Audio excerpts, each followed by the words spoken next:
সাজলেও বলো সুন্দর লাগছে, ওইদিকে আবার সারাদিন কলেজ করে ক্লান্ত ঘর্মাক্ত শরীর নিয়ে যখন বাড়ি ফিরতাম তখনও পথিমধ্যে বলতে তোমায় সুন্দর লাগছে কবুতর, তাকিয়ে থাকতে মুগ্ধ নয়নে। আচ্ছা, এগুলো কি তুমি মজা করে বলো? শক্ত করে স্ত্রীকে জড়িয়ে ধরল ইফাত, কপালে গাঢ় চুম্বন এঁকে দিয়ে বলল, তোমাকে যখন যেভাবে যে রূপে দেখি সেই রূপেই আমার কাছে খুব সুন্দর লাগে, মুগ্ধ হয়ে যায় আমার চোখ জোড়া। বহুবার বহুভাবে আমি তোমার প্রেমে পড়ি, খুব ভালোবাসতে ইচ্ছে করে আমার কবুতরকে। এটি কি আমার অপরাধ? সুন্দরকে সুন্দর বলে কি পাপ? আহ, পাপ নয়, তবে অসুন্দরকে সুন্দর বলা পাপ। কে বলেছে তুমি অসুন্দর? যে বলেছে তার চোখে সমস্যা, সমস্যা তার মন মানসিকতায়। তোমার মা বলেছে। মুখ তুলে তাকালো ইফাত, ম্লান হেসে বলল, পৃথিবীর সকল শাশুড়িদের নিকটে তাদের পুত্রবধূরা দেখতে অসুন্দর, তাই শাশুড়ির কথা ধরে লাভ নেই।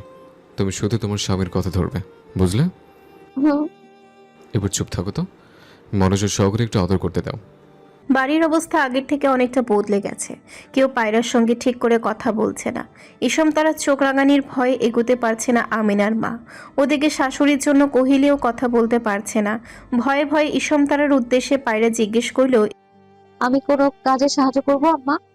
ইসম তারা কর্কশ কণ্ঠে উত্তরে বললেন, তুমি তো জমিদারের বেটি, তুমি সাহায্য করবা কেন? হাত জল সাজাইব না?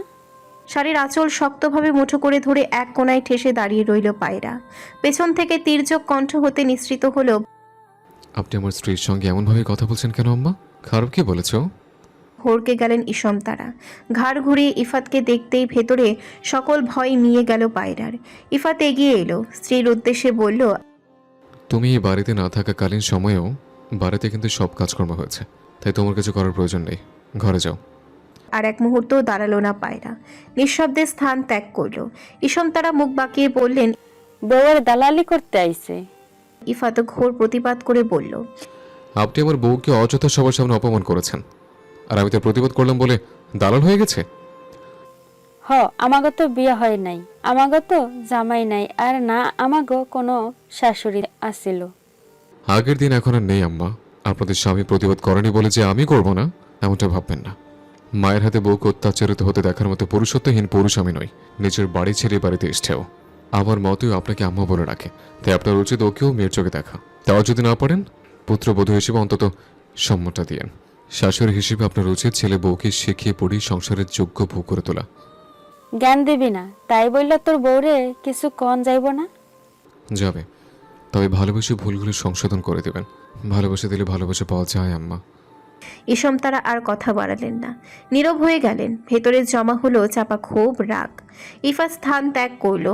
বিছানায় বসে গোমরা মুখে পা দোলাচ্ছে পায়রা। স্ত্রীকে দূর থেকে পর্যবেক্ষণ করে কাছে এসে বসলো ইফাত। জিজ্ঞেস করলো, মন খারাপ কেন? পায়রা নীরব হয়ে পূর্বের ন্যায় বসে আছে, যেন কোনো কথাই তার কান পর্যন্ত পৌঁছেনি। বেশ কিছুক্ষণ নীরবতার পর পায়রা বলে উঠল, এই বাড়িতে কেউ আমায় পছন্দ করে না। শুরুতে তোমার ভাবি, আমিনার মা, আপা যা একটু কথা বলতেন, এখন আর তারাও কথা বলে না। চুপসে গেল ইফাত। স্ত্রীর মন খারাপ কিছুতেই তার সহ্য হয় না।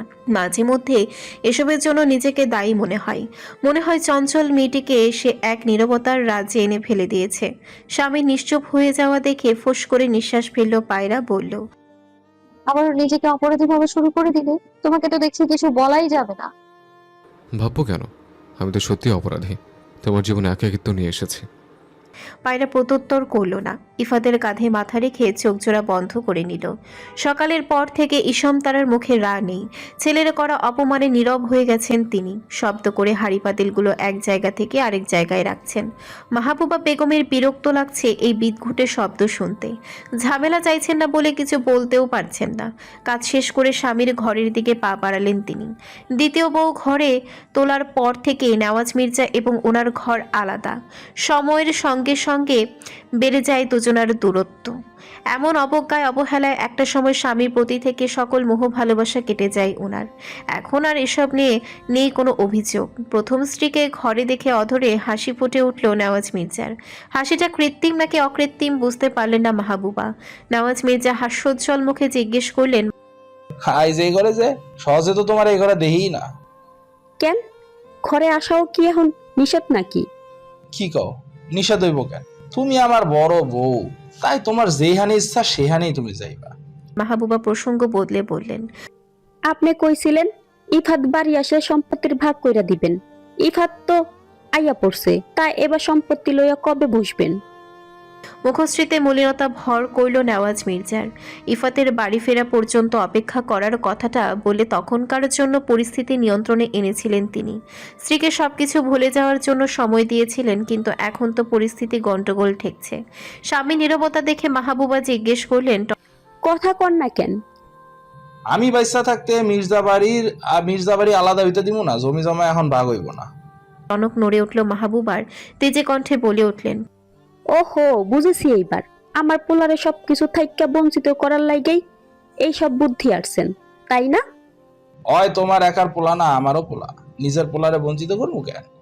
যেমনে খারাপ বানাইছেন হেমনে বঞ্চিত করবেন। আচ্ছা, যা করার করেন, আমি ওর শেষ দেখা ছাড়মু, কইয়া দিলাম।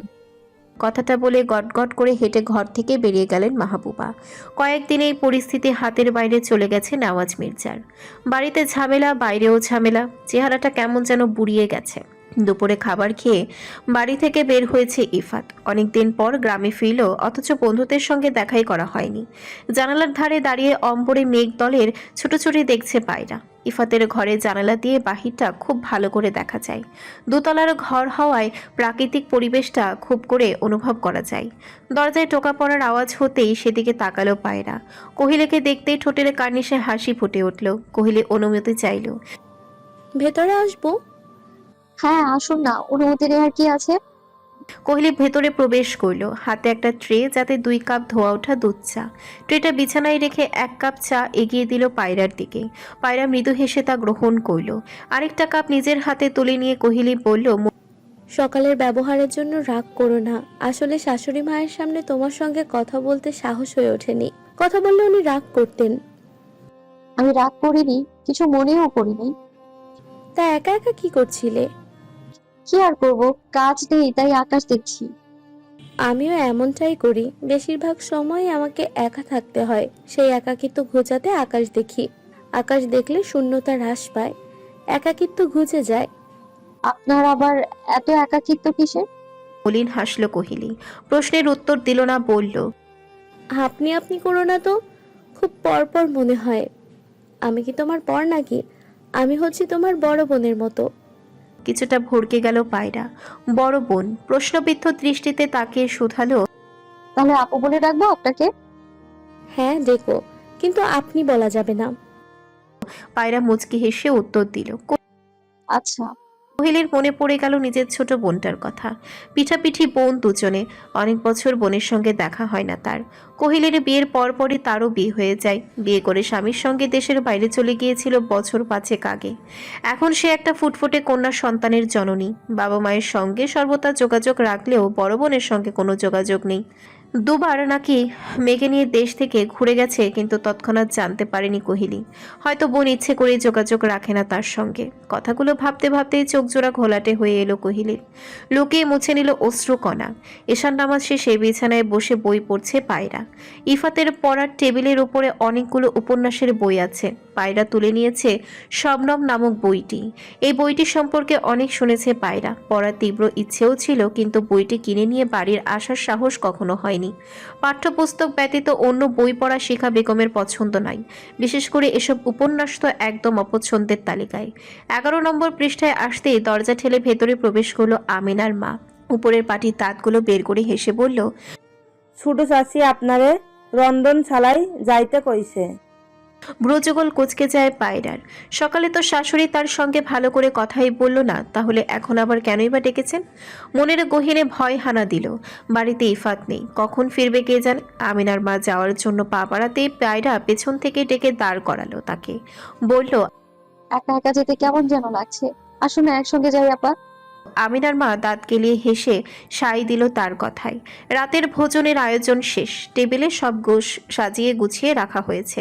পায়রা উপস্থিত হতেই তার হাতে মাঝারি সাইজের একটা ভাতের বাটি ধরিয়ে দিলেন ইসম। তারা বললেন, এই বাটি নিয়ে দাঁড়াইয়া থাকবে এইখানে, যার বাত লাগবো তারে বাইরা দিবা।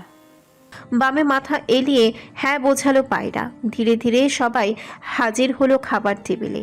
ইফাত অনুপস্থিত, তাতে নেই কারো কোনো মাথা ব্যথা। নেওয়াজ মির্জা মুখ তুলে পুত্রবধূর দিকে তাকিয়ে হাসলেন, জিজ্ঞেস করলেন, পরীক্ষা শেষ? জি। এতটুকু কথাই হলো শ্বশুর আর পুত্রবধূর। নওয়াজ মির্জা মনে মনে বেজায় খুশি।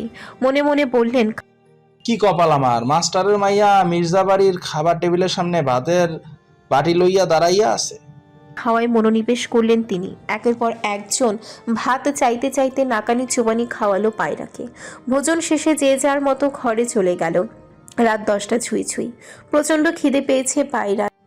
বাড়িতে থাকতে এতক্ষণ পর্যন্ত না খেয়ে কখনো থাকেনি সে। বাড়িতে 9টা বাজতেই ফয়সাল ইসলাম স্ত্রী সন্তানদের নিয়ে রাতের খাবার খেতে বসে পড়তেন। পায়রা চেয়ার বোর্ড টেনে বসতে যাবে তখনই ইসম তারা কর্কশ কণ্ঠে বলে উঠলেন। তুমি বসো কেন? পায়রা মিয়ে যাওয়া কণ্ঠে বলল, খিদে পেয়েছে, বেশি দেরিতে খাওয়ার অভ্যেস নেই আমার। ইসম তারা মুখ বাঁকালেন। দুটো প্লেটে ভাত বেড়ে একটা প্লেটে ঢেকে রাখলেন। পাতিলের অবশিষ্ট ভাতে পানি ঢেলে দিয়ে আরেকটা প্লেট নিয়ে বসে পড়লেন চেয়ারে। ভাত মাখাতে মাখাতে বললেন, বিয়ার আগে অভ্যেস, বিয়ার পর আর চলবো না। জামাই রেখা আবার খায় কেমনে? ইফাতের ভাত বাইরে রাখছি, ওই আইলে নিজে বইয়া থাইকা ওরে খাওয়াইবা। পায়রা মাথা নাড়িয়ে বলল, আচ্ছা, কিন্তু বাকি ভাতে পানি কেন দিলেন? আমি কি পান্তা ভাত খাবো? আজকে ভাতের চাউল কম পড়ছে, তাই তোমার লাইগা বাড়তে পারলাম না। পোষাপুষি ভাত খাওয়া ভালো না, এতে তোমারই সমস্যা হইব। তাই আজকের রাতটা মানাইয়া নাও। মহিলার কর্মকাণ্ড দেখে আশ্চর্য হলো পায়রা। পাতিলে পড়ে থাকা অবশিষ্ট ভাত খেলে সমস্যা হয়, এটা আবার কেমন নিয়ম? কোথায় লেখা আছে এ কথা? এমন কথা তো কখনো শুনিনি সে। বরং ছোট থেকেই বাবা শিখিয়েছেন কখনো অন্ন নষ্ট করবি না। ইসম তারা খাওয়া শেষ করে উঠে গেলেন। ভাতের পাতিল নিয়ে রেকের ভেতরে রেখে তালা লাগিয়ে দিলেন। ঘরে যাওয়ার আগে মুখ বাঁকিয়ে বলে গেলেন, থালা বাসন সব ধুইয়া রাইখো। আবার জামাইয়ের কাছে শাশুড়ির নামে নালিশ কইরো না যে শাশুড়ি খাওন দেয় না। তোমগত বউয়ের মতো আবার স্বভাব চরিত্র দোষ আছে। শাশুড়ির নামে শুধু নালিশ আর নালিশ। শাশুড়ির এমন নির্মম ব্যবহারে নির্বাক হয়ে গেছে পায়রা। কাজ করতে বলেছেন তা না হয় মানা যায়, তাই বলে খাবার নিয়ে এমন করবেন? এত ছোট মন মানসিকতা! হঠাৎ করেই মায়ের কথা মনে পড়ে গেল পায়রার। কত আদর যত্ন করেই না তিনি পায়রাকে বড় করেছেন। রাগ করে একবেলা না খেয়ে থাকার সিদ্ধান্ত নিয়েও নিজের সিদ্ধান্তে কখনো অটল থাকতে পারেনি পায়রা। শিখা বেগম জোর করে বকাঝকা করে মেয়েকে খাইয়ে দিয়েছেন। বাবার কথাও মনে পড়ল। তিনি বলেছিলেন, ওদের মায়া দয়া বলে কিছুই নেই, তোর জীবনটা ওরা নষ্ট করে দিবে। দীর্ঘশ্বাস ফেলল পায়রা। নিজের জীবন কি নিজের হাতে নষ্ট করে ফেললো সে? ধ্বংস ডেকে আনলো। মস্তিষ্কে হাজারো প্রশ্ন নিয়ে একগাদা বাসন কলপাড়ে গিয়ে মেঝেতে বসলো। রান্নাঘরের পাশে একটা কলপাড়, যেখানে এটো বাসন সহ যাবতীয় কাজ করা হয়। ইফাত বাড়িতে প্রবেশ করলো। আমিনার মা খুলে দিয়েছে সদর দরজা। ইফাত প্রশ্ন করলো, পায়রা কি করে? না, রান্নাঘরে গিয়া দেখা আসেন। ললাটে ভাঁজ পড়ল ইফাতের। এগিয়ে গেল রান্নাঘরে। ওখানে যেতেই চমকে উঠল। একা হাতে বাড়ির সব থালা বাসন মাজতে ব্যস্ত পায়রা। বড় বড় কয়েকটা পাতিল কড়াই আছে তার জন্য। সম্ভবত এগুলো দুপুরে রান্না করা তরকারির পাতিল। বাম হাঁটু গেড়ে ঝুঁকে বসলো ইফাত। শুধালো, তুমি একা একা এগুলো মারছো কেন? স্বামীর কণ্ঠস্বর শুনতেই চট করে মেজাজ বিগড়ে গেল পায়রার। ইচ্ছে করলো পাতিল দিয়ে মাথায় একটা বাড়ি মারতে, কিন্তু ইচ্ছেটা দমিয়ে রাখলো এই মুহূর্তে। একেবারের জন্য তাকালো না স্বামীর পানে। ইফাত আবারও শুধালো, উত্তর দিচ্ছ না কেন? পাখা বুড়ির মতো একা হাতে এসব করতে এসছো কেন? রাগে হাতটা মুষ্টিবদ্ধ হয়ে গেল পায়রার। রুর কণ্ঠে বলল, কেউ সাত করে কি আর এইসব করতে আসে? কি করতে বলেছে তাহলে? তোমার মা। ইফাত থমকে গেল। স্বামীর নীরবতা দেখে রাগ তরতর করে বৃদ্ধি পেল পায়রার। দাঁতে দাঁত চেপে বলল, ঠিক তো বাবার কাছে গিয়ে বড় মুখ করে বলেছিলে, আমি ঠিক থাকলে আমার পরিবারে কি যায় আসে? সংসার তো করবো আমি, আপনার মেয়ের অযত্ন হতে দেব না আমি। এগুলো করানোর জন্যই আমায় এনেছো, তাই না? এই যত্নের নমুনা।